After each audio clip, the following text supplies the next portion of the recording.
Hi, അപ്പോൾ ഇന്ന് നമുക്ക് വന്നിട്ടുള്ളത് കൊറിയർ വർക്കാണ്. 3 ഫോണുകളാണ് നമുക്ക് വന്നിട്ടുള്ളത്. അപ്പോൾ ഈ ഒരു ഫോണ് നമുക്ക് തന്നിട്ടുള്ളത് പാലക്കാട് ഒരു ഷോപ്പിൽ നിന്നാണ്. അപ്പോൾ ഷോപ്പിൻ്റെ മറ്റു ഡീറ്റെയിൽസ് കാണാതിരിക്കാനാണ് ഞാനത് ഇങ്ങനെ പിടിക്കുന്നത്. അപ്പോൾ നമുക്കിങ്ങനെ 3 ഫോണുകൾ തന്നിട്ടുണ്ടായിരുന്നു. അപ്പോൾ ആ 3 ഫോണുകൾ വെച്ചിട്ടുണ്ട്.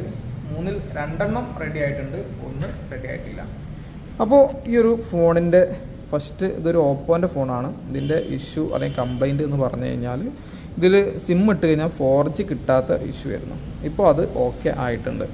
പിന്നെ ഈ ഒരു ഫോൺ കംപ്ലീറ്റ്ലി ഡെഡ് ആയിരുന്നു. സാംസങ്ങിൻ്റെ ഒരു ഡിവൈസാണത്, സാംസങ്ങിൻ്റെ M40. ഇത് CPU റിലേറ്റഡ് ഇഷ്യൂ ആയിരുന്നു. ഇതും റെഡിയാക്കാൻ കഴിഞ്ഞിട്ടുണ്ട്. പിന്നുള്ളത് സാംസങ്ങിൻ്റെ തന്നെ ഒരു A30 ആണ്. അപ്പോൾ ഇതിൻ്റെ കംപ്ലയിൻറ്റ് എന്ന് പറഞ്ഞു കഴിഞ്ഞാൽ ഫുൾ ഡെഡായിട്ടാണ് കിട്ടിയിട്ടുണ്ടായിരുന്നത്. ഇത് കസ്റ്റമർക്ക് ഡാറ്റ ഇമ്പോർട്ടൻ്റ് ആണെന്ന് പറഞ്ഞിട്ടുണ്ടായിരുന്നു. അതുപോലെ തന്നെ ഇത് പല ഷോപ്പുകളിൽ നിന്നും നോക്കിയ ഒരു ഫോൺ കൂടിയാണ്. അപ്പോൾ നമ്മൾ നോക്കുമ്പോൾ നമുക്ക് മനസ്സിലായത് ഇതിൻ്റെ CPU ഇൻറ്റേർണൽ ഷോർട്ട് വന്നിട്ടുണ്ട്. അപ്പോൾ അതുകൊണ്ട് തന്നെ ഇൻറ്റേർണൽ ഷോർട്ട് ആയതുകൊണ്ട് നമുക്കതിൽ ഒന്നും പിന്നീട് ചെയ്യാനില്ല. പിന്നെ പല ഫോണുകളിലും നമുക്ക് ഇൻറ്റേർണൽ ഷോർട്ട് വന്നു കഴിഞ്ഞാൽ ആ വന്ന ഭാഗം ഡ്രിൽ ചെയ്തിട്ട് നമുക്ക് എന്തെങ്കിലും ഉള്ളിൽ വല്ല കമ്പോണൻസും ആണ് ഷോർട്ടായിട്ടുള്ളത് എങ്കിൽ അത് മാത്രം നമുക്ക് ഒഴിവാക്കിയിട്ട് അവിടെ റിപ്ലേസ് ചെയ്ത് നമുക്ക് ശരിയാക്കാൻ കഴിയും. പക്ഷേ ഇത് അതിനൊന്നും സാധിക്കുന്നില്ല. അത് സാധ്യമായിട്ടുള്ള ഒരു മോഡലല്ല.